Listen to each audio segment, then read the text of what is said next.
जी अस्सलाम वालेकुम। आज हमारा टॉपिक है testing of hypothesis about a population mean mu. हम पॉपुलेशन मीन म्यू के लिए हाइपोथेसिस जो है वो कैसे फार्मूलेट कर सकते हैं, कैसे फॉर्म कर सकते हैं, कैसे हम उनको बना सकते हैं, ये देखते हैं। लिखा हुआ है कि let mu naught be the hypothesised value of population mean. There are the three possible null hypotheses about a population mean and their corresponding alternative hypotheses are।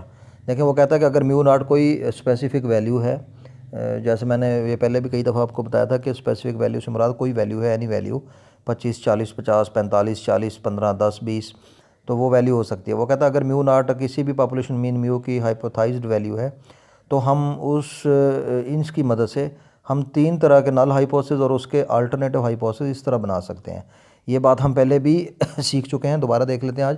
पहली सिचुएशन में क्या होगा कि एच नाट जो नल हाइपोथेसिस है वो होगा mu great और इक्वल टू म्यू नाट। जैसे मैंने आपको बताया था कि इक्वलिटी का साइन हमेशा नल हाइपोथेसिस में आ सकता है, अल्टरनेटिव हाइपोथेसिस में कभी भी इक्वलिटी का साइन नहीं आ सकता।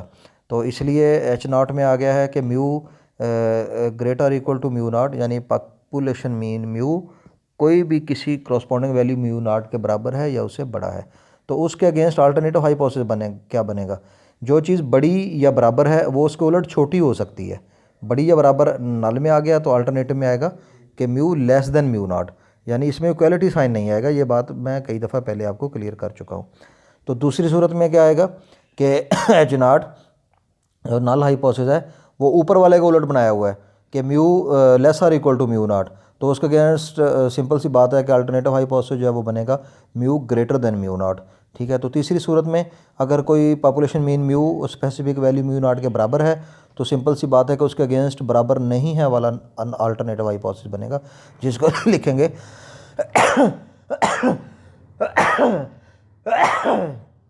Mu naught equal to mu naught. In each case, the test will be made by obtaining a simple random sample of size n and computing the sample mean x bar. Then x bar will be used to compute the test statistic. Depending upon the calculated value of the test statistic, h naught will be accepted or rejected. अब उसने थोड़ा सा बता दिया है कि ये इन तीनों केसेस में क्या होगा कि हम एक n साइज़ का सैंपल लेंगे, उसमें से सैंपल मीन फाइंड आउट करेंगे। सैंपल मीन फाइंड आउट करने के बाद हम एक्स बार को यूज़ करेंगे टेस्ट स्टैटिस्टिक के लिए। टेस्ट स्टैटिस्टिक की वैल्यू लेके हम उसको अब जो टेस्ट की कैलकुलेटेड वैल्यू है उसको हम देखेंगे कि ये क्रिटिकल रीजन में गिरती है या एक्सेप्टेंस रीजन में गिरती है। तो उसकी मदद से हम नल हाइपोथेसिस को एक्सेप्ट करेंगे या रिजेक्ट करेंगे। चलो ये देख लेते हैं अगला टॉपिक कि नॉर्मल पॉपुलेशन सिग्मा स्क्वायर अगर आपके पास नोन है तो फिर टेस्ट स्टैटिस्टिक क्या लगेगी, अगर सिग्मा स्क्वायर आपके पास अननोन है तो फिर टेस्ट स्टैटिस्टिक क्या लगेगी। देखें ये जो टेस्ट स्टैटिस्टिक है टी और जी, ये दोनों हम कॉन्फिडेंस इंटरवल के टॉपिक में, कॉन्फिडेंस इंटरवल चैप्टर में, एस्टिमेशन वाले में पढ़ आए हैं कि जी कहाँ लगनी है और टी कहाँ लगनी है। और फिर हमने टी और जी के टेबल देखने होते हैं, वहाँ से वैल्यू देखनी है। तो फिर हमने जो टेबुलेटेड वैल्यू है उसकी मदद से कैलकुलेटेड वैल्यू को कंपेयर करते हुए नल हाइपोथेसिस को एक्सेप्ट या रिजेक्ट करना है। तो ये बातें हम पीछे सीख चुके हैं कि टी कहाँ लगनी है और जी कहाँ लगनी है। तो आज दोबारा देख लेते हैं कि नॉर्मल पॉपुलेशन सिग्मा स्क्वायर अगर आपके पास नॉन हो तो फिर कौन सी टेस्ट स्टैटिस्टिक लगनी है। तो अगर आपके पास सिग्मा स्क्वायर नॉन हो तो सिंपल सी बात है कि जी स्टैटिस्टिक लगनी है। तो उसको पढ़ लेते हैं। We know that for a normal population having a mean mu naught mean mu value mu naught and a known variance sigma square, the sampling distribution x bar is normal with mean mu and the standard deviation sigma x bar जो कि sigma बटा n under root के बराबर है। तो then the statistic z will be used as z is equal to X bar minus mu naught बटा sigma X bar जो कि बराबर है X bar minus mu naught बटा sigma over n under root. यानी ये जो सिग्मा एक्स बार है ये standard error of the sampling distribution है। तो ये standard deviation of the sampling distribution X bar होती है, इसको स्टैंडर्ड एरर बोलते हैं। ये बराबर होता है sigma over N under root के। तो इसका मतलब है कि Z is equal to X bar minus mu sigma over N under root, ये यूज़ होगा। Has the standard normal distribution, ये स्टैंडर्ड नॉर्मल डिस्ट्रीब्यूशन है। Consequently the statistic Z is the test statistic for testing hypothesis about the mean of the normal population whose variance sigma square is known. यानी अगर sigma square known होगा तो जो हमने कल step पढ़े थे ना कि टेस्टिंग ऑफ हाइपोथेसिस के कौन कौन से स्टेप हैं। पहला स्टेप है हाइपोथेसिस बनाना, दूसरा स्टेप है लेवल ऑफ सिग्निफिकेंस, तीसरा स्टेप है टेस्ट स्टैटिस्टिक कौन सी यूज़ करनी है।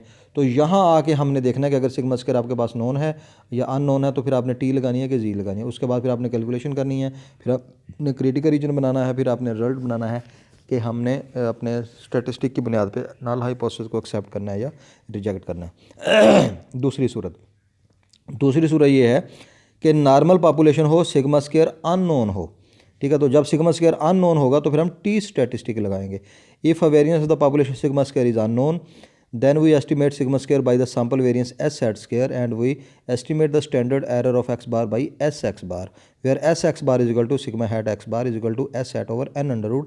The population is normal, the statistic t is equal to। देखें अब इसमें और ऊपर वाले में और इसमें क्या फ़र्क है। सीधी सी बात है कि अगर आपके पास सिग्मा स्क्वायर अननोन होगा तो आप उस सिग्मा स्क्वायर की बजाय एस हैट स्क्वायर यूज़ करेंगे। एस हैट स्क्वायर भी वेरिएंस है लेकिन ये सैंपल का वेरिएंस है, यानी अगर आपके पास पॉपुलेशन वेरिएंस मालूम नहीं होगा तो सैंपल गिवन होगा, आप सैंपल में से एस हैट स्क्वायर ले लेंगे तो आप सिग्मा की जगह वो यूज़ कर लेंगे। अब ऊपर वाले और नीचे वाले फार्मूले दोनों में देखें, Z is equal to X bar minus mu sigma over N under root, और नीचे वाले में क्या है, T is equal to X bar minus mu naught बटा S hat over N under root, यानी जहाँ सिग्मा था वहाँ एस हैट आ गया। तो सीधी सी बात है, अगर आपके पास सिग्मा नोन होगा तो आप सिग्मा यूज़ करेंगे, अगर आपके पास सिग्मा अननोन होगा तो फिर आप sample standard deviation S hat use करेंगे। तो एस हैट जब यूज़ करेंगे तो वो टी स्टैटिस्टिक होगा। इसको क्वेश्चन को हम टी वाले टेबल में देखेंगे। अगर आपके पास सिग्मा नॉन होगा तो फिर आप जी स्टैटिस्टिक यूज़ करेंगे और जी वाले में आप उसको देखते हुए वैल्यू फाइंड आउट करेंगे। जहाँ उसने लिखा होगा T has a student's T distribution with V is equal to n minus 1 degree of freedom. इसमें टी में एक सिंपल सी बात है कि इसमें वी डिग्री ऑफ फ्रीडम आता है जो कि n माइनस 1 होता है।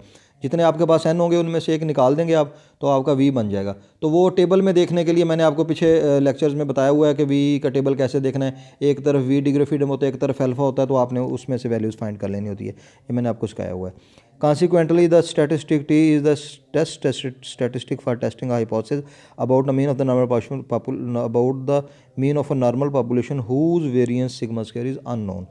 यानी अब मोटी बात आपने ये रखनी है कि अगर आपके पास सिग्मा स्क्वायर नोन हो तो आपने टेस्ट स्टैटिस्टिक जी लगानी है, अगर सिग्मा स्क्वायर आपके पास अननोन हो तो आपने टेस्ट स्टैटिस्टिक जो है वो टी लगानी है। तो जब आप जी लगाएंगे तो फिर X bar minus mu naught बटा sigma over under root formula बनेगा। अगर आप टी लगाएंगे तो फिर लिखा जाएगा X bar minus mu naught बटा S hat over N under root. S hat जो है वो सैंपल स्टैंडर्ड डेविएशन है जो कि डाटा से हम निकाल लेंगे अगर सिग्मा हमारे पास नोन नहीं होगा। टी में एक वी डिग्री फ्रीडम आता है जो कि n माइनस 1 के बराबर होता है। ये मैं आपको पिछले चैप्टर में बड़ी तफसील से बता चुका हूँ और इसकी वैल्यू देखना भी सिखा चुका हूँ, वही बार बार चीज़ें यूज़ हो रही हैं। अगला टॉपिक है any population sigma square known unknown. अब उसके कहने का मकसद यह है कि पॉपुलेशन कोई भी हो, सिग्मा स्क्वायर नोन हो चाहे अननोन हो, ठीक है। तो फिर हमने क्या लगाना है पढ़ लेते हैं। इसमें सैंपल साइज़ का कुछ चक्कर होगा, देख लेते हैं जी क्या कहता है वो। Finally recall the central limit theorem which states that the sampling distribution of x bar is approximately normal even for non normal population if the sample size is sufficiently large से n इज इक्वल टू 30। यानी वो ये कहने की कोशिश कर रहा है कि जब हमारे पास एक्स बार अप्रॉक्सीमेटली नॉर्मल डिस्ट्रीब्यूशन को फॉलो करे और जो सेंट्रल लिमिट थ्योरम है वो सैम्पलिंग डिस्ट्रीब्यूशन का हो और हमारा सैम्पल साइज़ जो है वो सफिशेंटली लार्ज हो। अब उसने ब्रैकेट में वो बयान भी कर दिया है कि सफिशेंटली लार्ज किसको बोलते हैं कि जब हमारा सैम्पल साइज़ n जो है वो 30 से बड़ा होगा तो हम उसको लार्ज सैम्पल तस्वर करेंगे। तो फिर हम क्या करेंगे, फिर हम जी स्टैटिस्टिक ऐसे यूज़ करेंगे, Z is equal to X bar minus mu naught बटा सिग्मा एक्स बार। देखिए सिग्मा एक्स बार को उसको आगे जाके वो sigma over N under root लिख देता है। ये हमने पीछे सैम्पलिंग वाले चैप्टर में पढ़ा हुआ है कि sigma X bar is equal to sigma over N under root होता है और यही बराबर होता है X bar minus mu naught बटा S hat over N under root. यानी अगर हमारे पास एन जो है वो ग्रेटर दैन 30 आ जाए सैम्पल साइज़, तो फिर अगर हमारे पास सिग्मा गिवन होगा तो हम सिग्मा यूज़ कर लेंगे, अगर हमारे पास सिग्मा गिवन नहीं होगा तो फिर हम एस हैड यूज़ कर लेंगे, लेकिन लगाना जी ही है। समझाई बात की? दोबारा मैं बात दोहरा देता हूँ कि अगर हमारे पास डाटे में सिग्मा नोन है तो हमने जी स्टैटिस्टिक लगानी है, अगर सिग्मा अननोन है तो हमने टी स्टैटिस्टिक लगानी है, अगर हमारे पास डाटा में सिग्मा नोन है, n 30 से बड़ा है तो भी जी स्टैटिस्टिक लगाना है। अगर हमारे पास n जो है वो सैंपल साइज 30 से बड़ा है और सिग्मा नोन नहीं है फिर भी हमने जी लगाना है। ठीक है, तो उसमें क्या होगा कि अगर तो सिग्मा गिवन है तो हम सिग्मा यूज़ कर लेंगे, अगर नहीं गिवन तो हम कैलकुलेट कर लेंगे एस हैट। यानी ये देखो जी उसने इज इक्वल टू लिखा है, दरमियान वाले को बेशक छोड़ दें, सिग्मा एक्स बार वाले को, Z is equal to X bar minus mu naught बटा sigma over N under root is equal to X bar minus mu S hat over N under root. यानी अगर आपका एन 30 से बड़ा हो तो आप दोनों फार्मूले से दो जो मर्जी फार्मूला लगा लें, लेकिन आपने फिर डाटे को देखना कि डाटे में गिवन क्या है उसके मुताबिक फार्मूला लगाना है। ठीक है जी, तो इसने ये लिखा हुआ है कि test the hypothesis about the mean of the any population normal और not, the summary of the procedure of testing of hypothesis about mean of the population whose variance sigma square is known या unknown at a given level of significance alpha for the 3 respective alternative hypothesis is known in the following table. वो कहता है कि अगर हमारे पास sigma known हो या unknown हो ये कोई कंसर्न नहीं है, तो उसकी 3 सिचुएशन इस तरह बनती हैं, तो उसको हम देख लेते हैं किस तरह बनती है और हमने इस तरह टेस्ट स्टैटिस्टिक लगाना है। और ये जो नीचे ट्री बनाया हुआ है उसने, वो कहता है उसको आप पढ़ ले तो आपको समझ आ जाएगी कि testing of hypothesis population mean के लिए सिग्मा स्क्वायर नोन और अननोन के लिए आपकी समरी जो है वो 3 अल्टरनेटिव हाइपोथेसिस के लिए कैसे हो सकती है। देख लें जी, हम इसको तसल्ली से पढ़ लेते हैं। पहला है चूज़ अल्टरनेटिव हाइपोथेसिस। देखिए पहली सूरत क्या है कि H naught mu greater equal to mu naught, उसके अगेंस्ट एच वन बनेगा mu less than mu naught, एक सूरत हो गई। दूसरी ये सारा जनरल प्रोसीजर लिखा हुआ ना, पेपर में तीनों सूरतें नहीं आ सकती, पेपर में क्वेश्चन में कोई एक सूरत होगी। इसने यहाँ तीनों सूरतें जनरल आपको बता दी हैं कि इस तरह का आपका क्वेश्चन हो सकता है, आपने अकॉर्डिंगली इस तरह चलना है। ठीक है, तो दूसरी सूरत में देख लें कि एच नाट जो है वो आपका है mu less or equal to mu naught, जबकि एच वन उसके अगेंस्ट क्या बनेगा mu greater than mu naught. अच्छा, या ये दो सूरतों में से कोई एक सूरत होगी, या अगर ये दोनों सूरतें ना हुई फिर अगली तीसरी सूरत होगी, वो देख लेते हैं क्या हो सकती है। H naught mu is equal to mu naught, H one उसके अल्टरनेटिव हाइपोथेसिस क्या बनेगा mu not equal to mu naught. यानी अब ऊपर वाली 3 सूरतों में से कोई एक सूरत होगी क्वेश्चन में, उसको हमने लेके चलना है। ये तीनों नहीं हो सकती, तीनों तो जर्नल के लिए दी हैं उसने, पॉसिबल यह है कि 3 हो सकती हैं, इनके अलावा कोई नहीं हो सकती, लेकिन होगी एक। तो set the level of significance alpha. आपने दूसरा स्टेप ये करना, देखें मैंने पहले आपको बताया था कि पहला स्टेप है कि आपने हाइपोथेसिस बनाना है, तो 1 2 3 ऊपर वाले 3 हाइपोथेसिस जो हैं वो पॉसिबल बन सकते हैं, लेकिन हर क्वेश्चन में इन तीनों में से कोई एक होगा। ठीक है, ये बात आप क्लियर कर ले। तो दूसरा स्टेप है set the level of significance alpha. आपने अल्फा रखना होता है, अगर अल्फा गिवन हो तो वो लेना है, अगर अल्फा ना गिवन हो तो आपने अल्फा 0.05 लेना है। अच्छा, अगला तीसरा स्टेप है टेस्ट स्टैटिस्टिक, कि आपने टेस्ट स्टैटिस्टिक कौन सी लगानी है। तो अब इसमें चूंकि सिग्मा नोन अननोन है, सिग्मा स्क्वायर नोन है, तो आपने जी स्टैटिस्टिक लगानी है। अगर सिग्मा नोन है तो Z is equal to X bar minus mu बटा sigma over N under root. अगर सिग्मा अननोन है और नोन नहीं है तो फिर आपने जी क्या लगानी है X bar minus mu S hat over N under root. यानी दोनों सूरतें उसने लिख के दे दी हैं आपको कि अगर सिग्मा नोन हो तो वो वाली लगानी है, अगर सिग्मा अननोन हो तो एस हैट वाला लगाना है। अगर सिग्मा नोन हो तो सिग्मा बटा एन अंडर रूट फार्मूला लगाना है, अगर सिग्मा अननोन हो तो फिर आपने S hat over N under root लगाना है। ऊपर X bar minus mu naught दोनों में सेम है। ठीक है, तो अगर आपके पास सिग्मा अननोन है तो एस हैट स्क्वायर कैसे निकालना है, वो फार्मूला वेरिएंस का आपको दिया हुआ है। S hat square is equal to sum of X I minus X bar square बटा एन माइनस 1, और एक्स बार का फार्मूला दिया हुआ है सम ऑफ एक्स आई बटा एन। अगला स्टेप है आपने करनी है कैलकुलेशंस। तो कैलकुलेशन करने के बाद आपने क्रिटिकल रीजन बनाना है। देखें, अगर अब पहली इस वाली सूरत के क्रॉसपॉन्डिंग पहला क्रिटिकल रीजन बनेगा, अगर दूसरी सूरत वाला सवाल है तो फिर दूसरा क्रिटिकल रीजन बनेगा, अगर तीसरी सूरत है तो उसके मुताबिक तीसरा क्रिटिकल रीजन बनेगा। यानी ऊपर जिस तरह की कोई एक सिचुएशन होगी उस तरह का एक क्रिटिकल रीजन बनेगा। हाइपोथेसिस भी एक बनेगा और क्रिटिकल रीजन भी एक बनेगा। उसने यहाँ 3 हाइपोथेसिस और 3 क्रिटिकल रीजन बता दिए हैं, इन तीनों में से एक एक होगा, तीनों नहीं हो सकते एक क्वेश्चन में। तो पहली सूरत ये थी कि एच नाट जो है वो mu greater equal to mu naught और एच वन जो है वो mu less than mu naught है। तो हमने ये पीछे बयान कर चुका था मैं कि क्रिटिकल रीजन हमेशा एच वन की बेस पे बनना है। तो according to the first box जो ऊपर है, तो क्रिटिकल रीजन एच वन की बेस पे बनेगा। एच वन है mu less than mu naught, इसका मतलब है mu less than mu naught, left side पे left tailed one tailed critical region बनेगा। तो देखो reject H naught if G less than G alpha, देखिए लिखा हुआ है reject H naught if G less than G alpha. जो बड़ा जी है वो कैलकुलेटेड जी है, जो ऊपर वाले लेवल ऑफ सिग्निफिकेंस अल्फा के नीचे जी कैलकुलेटेड वैल्यू है जो टेस्ट स्टैटिस्टिक है। लेस देन फॉर्म आई है लेस देन एच वन की वजह से, और जी अल्फा से मुराद यहाँ है जी की टेबुलेटेड वैल्यू, यानी जी 0.05 को हम टेबल में देखेंगे तो जी अल्फ़ा की वैल्यू है। इसको अल्फ़ा बाई 2 क्यों नहीं किया हुआ भला? इसलिए नहीं किया हुआ कि ये एक टेल टेस्ट है, लेफ्ट टेल टेस्ट है। दूसरी सूरत पे आ जाए। दूसरी सूरत में एच नॉट लिखा हुआ है mu less or equal to mu naught, H1 mu greater than mu naught. तो क्रिटिकल रीजन H1 की बेस पे बनना है, तो mu greater than mu naught की बेस पे क्रिटिकल रीजन बनना है। तो ये राइट टेल टेस्ट है। तो इसमें हम लिखेंगे reject H naught if ji greater than 1 minus alpha, यानी वो अल्फ़ा उधर चला गया, बाकी 1 माइनस अल्फ़ा बच गया, तो ये ग्रेटर वाला क्रिटिकल रीजन बनेगा। तीसरी सूरत H naught mu equal to mu naught, H1 जो है वो mu not equal to mu naught, यानी इसमें म्यू नॉट जो है वो म्यू के बराबर नहीं है। तो इसका मतलब बराबर नहीं है, तो वो दो सूरतें हैं, या छोटी है या बड़ी है। इसका मतलब ये टू टेल टेस्ट है, दोनों साइडों पे टेस्ट बनेगा। इसके अल्फ़ा को 2 पे डिवाइड करेंगे, ठीक है। तो reject H naught if Z alpha by 2 और Z greater than Z1 minus alpha by 2, तो इसके दो क्रिटिकल रीजन बनेंगे। आगे आ गया जी, calculate the observe value of the test statistic. अब हमने टेस्ट स्टैटिस्टिक की ऑब्जर्व वैल्यू कैलकुलेट करनी है। कैसे? Z is equal to X bar minus mu sigma over N under root, अगर सिग्मा नोन है, अगर सिग्मा नोन है तो फिर X bar minus mu naught बटा S hat over N under root. दोनों फार्मूले में से कोई एक फार्मूला लगा के हमने इस्तेमाल कर लेना है और जी की वैल्यू निकाल लेनी है। X bar sum of X I बटा एन होता है, एस हेड स्क्वायर जो बराबर होता है sum of X I minus X bar square बटा एन माइनस 1।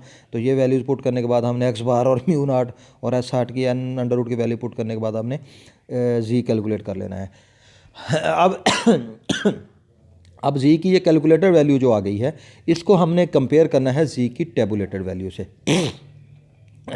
जो कि ऊपर वाली H1 H नॉट कोई एक सूरत होगी, तो उसके साथ आपने कंपेयर करना है। देखिए अब नीचे 3 रिजल्ट उन्होंने लिखे हैं। We reject H naught if G less than Z alpha, otherwise we accept not reject H naught. यानी अगर जी की कैलकुलेटर वैल्यू जी अल्फ़ा से छोटी आ गई, जो पहली सूरत ऊपर से नीचे चली आ रही है, यानी वो तीनों सूरतों के लिए आपको जनरल बता रहा है ना, तो वो कहता है हम H नॉट को रिजेक्ट कर देंगे अगर लेफ़्ट टेल टेस्ट है और जी की calculated value Z alpha left tail वाली साइड पे क्रिटिकल रीजन में चली जाएगी, तो हम रिजेक्ट कर देंगे H नॉट को। तो अदरवाइज़ अगर वो ना गिरी उसमें क्रिटिकल रीजन, तो हम उसको डोंट रिजेक्ट कर देंगे H नॉट को। दूसरी सूरत, we reject H naught if ji greater than Z1 minus alpha, otherwise we do not reject H naught. यानी वो उसमें क्या है, राइट टेल टेस्ट है। वो ये कह रहा है कि अगर जी की कैलकुलेटेड वैल्यू राइट टेल्ड में क्रिटिकल रीजन में चली गई तो हम अपने नल हाइपोथेसिस को रिजेक्ट कर देंगे। अगर क्रिटिकल रीजन में ना गई तो फिर हम डोंट रिजेक्ट करेंगे H नॉट को।